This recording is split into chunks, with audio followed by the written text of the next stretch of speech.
नमस्कार साथियों। आज हम बात करने जा रहे हैं एक स्कीम के ऊपर। जो स्कीम है scheme to promote manufacturing of electric passenger cars in India. ठीक है दोस्तों, अब हम ये जान लेते हैं कि ये कौन से मिनिस्ट्री ने इसको परमिट दिया है, इसको स्कीम को लाया है। इस स्कीम का नाम हो गया आपको, हाँ चलिए, scheme to promote manufacturing of electric passenger cars in India. ये जो है मिनिस्ट्री ऑफ आपको मीन ऑफ हैवी इंडस्ट्री, ठीक ना, मिनिस्ट्री ऑफ हैवी इंडस्ट्री जो है इसको लॉन्च की है। ठीक है ना। बेसिकली ये है क्या कि ये अपना एक पॉलिसी बना रहा है, ठीक है ना, जिसमें इलेक्ट्रिक व्हीकल मैन्युफैक्चरिंग होगी। ठीक है ना, जिसमें आपको एक पॉलिसी बैकिंग के तहत एक हम लोग पॉलिसी लेकर के इसको आगे बढ़ाने की बात कर रहे हैं। तो है क्या ये एक्चुअली में एक पोर्टल है, ठीक है ना, एक एप्लीकेशन पोर्टल होगा, ठीक है ना, जिसमें लोग ऑनलाइन जो भी एप्लीकेंट्स होंगे, जो भी इंटरेस्टेड लोग होंगे वो ऑनलाइन इसमें आप लोग एप्लीकेशन दे सकते हैं। ठीक है ना।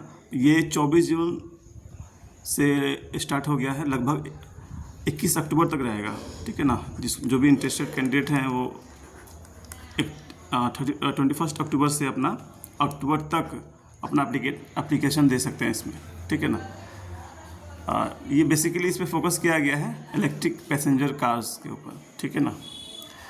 नेक्स्ट स्लाइड पर आते हैं हम लोग।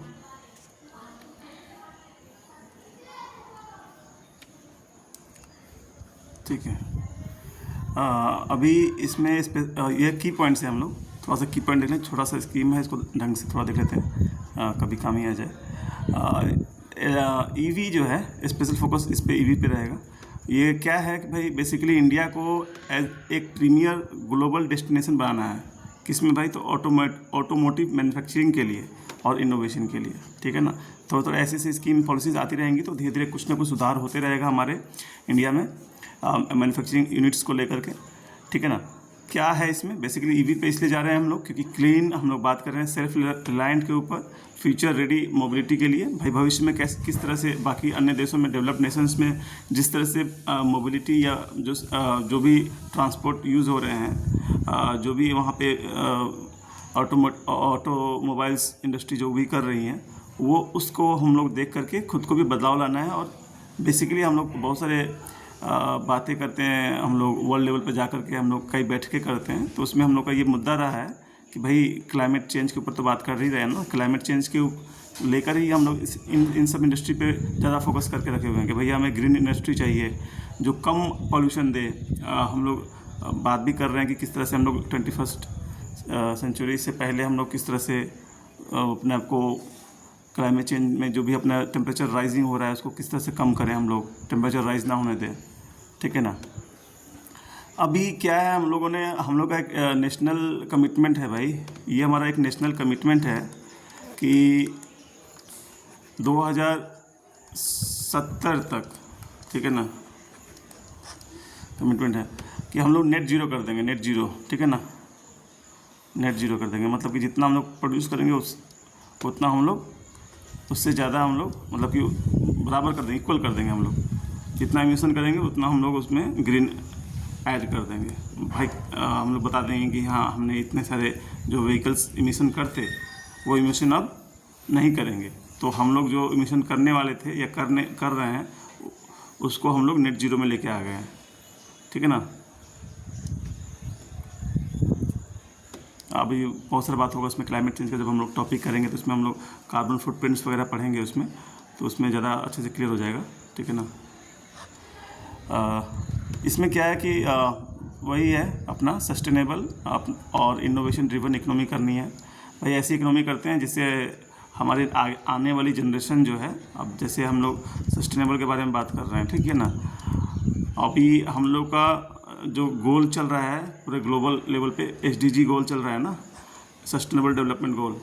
तो सस्टेनेबल मतलब यही होता है भाई कि हम लोग की जो आने वाली जनरेशन की जो लाइफ्स है उसको हम लोग एबल करें, जो वो अपने अपने एरा में, अपने समय में उन लोगों को सारी चीज़ें, सारी सुविधाएं मिलते रहें। ये ना हो कि सारी संपदाएं, सारी रिसोर्स हम ही लोग खर्च कर जाएं और आने वाले जनरेशन को कुछ मिले ही ना। वो सिर्फ किताबों में पढ़ते रहें कि इस तरह के लोग होते थे, इस तरह खाना खाते थे, वो खाना ही देखने को ना मिले उन लोगों को। ठीक है, मतलब एक बात, एक फॉर एग्जांपल ले रहे हैं सस्टेनेबल को समझाने के लिए, भाई हम सस्टेन कर पाएँ अपने आप को लॉन्गर पीरियड तक, बहुत आगे तक, आगे जनरेशन तक हम अपने आप को ऐसी अपनी नेचर रखें, ऐसे अपने यूजेज रखें, अब ऐसे हम लोग इस तरह से जिए हम लोग, ताकि हम लोग आने वाले जनरेशन के लोगों को भी कुछ चीज़ें दे पाएँ। यानी कि सारे हम लोग पोल्यूशन फैला दें और पूरा ग्लेशियर पिघल जाए, लोग जो है सब मतलब कि तुरंत लाइफ इंस्टिंक्ट के ऊपर हम लोग नहीं चले जाए। ठीक है ना। अभी क्या है, हम लोग क्या होगा जब हम लोग सस्टेनेबल और इनोवेशन ड्रिवन इकोनॉमी के ऊपर बात करेंगे। तो एक्चुअली हमारे जो गवर्नमेंट ऑफ इंडिया के जो भी स्कीम है मेजर मेक इन इंडिया और आत्मनिर्भर भारत बनाने का, तो आत्मनिर्भर भारत मतलब कि हम लोग अपने देश में ही मैन्युफैक्चरिंग करें, ठीक है, और मेक इन इंडिया करें, खुद से करें। ठीक है, तो इसमें किस तरह से कह रहा है, ये कह रहा है कि भाई हम तभी बन पाएंगे जब हम अपने जो भी डोमेस्टिक वैल्यू एडिशन करवाएंगे। ठीक है ना। डोमेस्टिक वैल्यू एडिशन मतलब बाहर से भी कंपनियां आ रही हैं, इन्वेस्ट कर रही हैं। ठीक है, आप इन्वेस्ट कीजिए, आप यहाँ पे प्लांट लगाइए, अपने यूनिट्स लगाइए, लेकिन कुछ हमारे डोमेस्टिक वैल्यू एडिशन भी उसमें करना पड़ेगा। ठीक है ना। यहाँ के लोगों को उसमें इंक्लूड करना होगा, यहाँ के जो भी चीज़ें हैं, ताकि यहाँ की रियल इकोनॉमी इंक्रीज करें। ठीक है ना। ये किस तरह से है भाई, ये अट्रैक्ट जो पॉलिसी लाई है वो अट्रैक्ट कर रहा है इन्वेस्टमेंट्स को, कहाँ से, तो भाई ग्लोबल ईवी मैन्युफैक्चरर्स को। याद रखिए ये की पॉइंट्स हैं, आप लोग मेंस में इन सब की पॉइंट्स को कहीं ना कहीं लिख लीजिएगा। ग्लोबल ईवी मैन्युफैक्चरर्स, ठीक है ना, डोमेस्टिक वैल्यू एडिशन, ठीक है ना, future ready mobility, clean, self reliant, ऐसे ऐसे कम से कम 400-500 आपको कीवर्ड रहेंगे। तो मेंस में जितने आपके पेपर 1, पेपर 2, पेपर 3, पेपर 4 में आप लोग कहीं ना कहीं इसको यूज़ कर लीजिएगा। ठीक है ना, क्योंकि रेडीमेड आपके पास एक पॉइंट्स रहेगा, आप पॉइंट उसको लेकर के आप आगे बढ़ सकते हो। ठीक है ना। Approved applicants will be allowed to import. अब जैसा कि मैंने शुरू में बताया था कि एप्लीकेंट जो है ऑनलाइन पोर्टल पर जाकर के 24 जून 10:30 बजे सुबह से ये पोर्टल ओपन हो गया है, 21 अक्टूबर तक रहेगा ओपन। तो जो एप्लीकेंट्स होंगे उनको जो अप्रूव होंगे वो उनको बोला जा रहा है कि आपको अलाउ कर सकते हैं हम लोग। क्या अलाउ कर सकते हैं, तो कम्प्लीटली बिल्ट इन यूनिट्स, ठीक है ना, E4W यानी इलेक्ट्रिक 4 व्हीलर, ठीक है ना, उसको उसके यूनिट्स आप ला सकते हैं, CBUs ला सकते हैं आप, विथ मिनिमम CIF, ठीक है ना। CIF एक तरह से इंश्योरेंस होता है, जो भी सेलर होता है ना, वो सेलर जो है वो अपना जो भी प्रोडक्ट दे रहा है उसका इंश्योरेंस रखेगा, उसके फ्रेट के बारे में, उसके लाने वाने के बारे में सारा कुछ। तो उसमें क्या होता है कि मिनिमम वैल्यू 35,000 का जो अभी आप CBUs बाहर से मंगाएंगे उसमें मिनिमम इतना होना चाहिए, जिस पर कस्टम ड्यूटी जो है हम 15% रखेंगे, रिड्यूस्ड कस्टम ड्यूटी रहेगा। ठीक है ना। ये हम लोग 5 साल तक इस स्कीम के तहत हम जो एप्लीकेंट हैं जिनको अप्रूवल मिला हुआ है, जिस डेट से उनको मिला हुआ है उस डेट से उनको 5 साल तक, 5 ईयर्स तक उनको ये कंसेशन मिलेगा कस्टम ड्यूटी के ऊपर 15% का। ठीक है ना।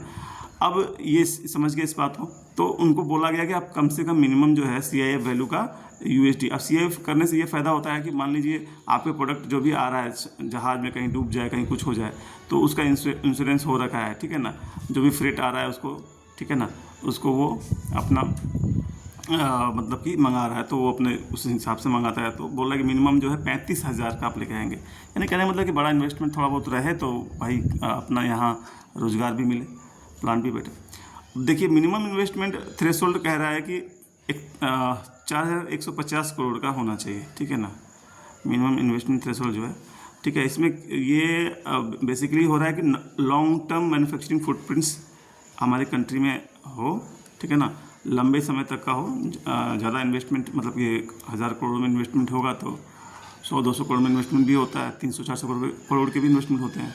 जब 4,000-5,000 करोड़ के इन्वेस्टमेंट होंगे तो भाई उसमें बेसिकली ये होगा कि ज़्यादा से ज़्यादा इस्टेब्लिशमेंट अच्छी बनेंगी, लॉन्ग टर्म के लिए बनेंगी, यही मेन मोटो रहता है। ठीक है ना, गवर्नमेंट का। अब ये लास्ट पॉइंट हम लोग का है। इसमें क्या है कि बोथ जो है आपके ग्लोबल और डोमेस्टिक कंपनीज़ हैं, इसमें एक्टिव पार्टनर्स बने। ठीक है ना, इस स्कीम को फ़ायदा उठाए, इस स्कीम्स के साथ अपने जो भी कंपनी के प्लान है फ्यूचर के, उसको इसमें समझ करके अपना कुछ सोचें इसमें, और इंडिया को एक ग्रीन मोबिलिटी रेवोल्यूशन दे, ठीक है ना, कि भाई हम ग्रीन, ठीक है ना, ग्रीन मोबिलिटी के ऊपर जा रहे हैं, ठीक है ना, जहाँ पे हम लोग ग्रीनर एनर्जी के ऊपर जा रहे हैं, ठीक है ना,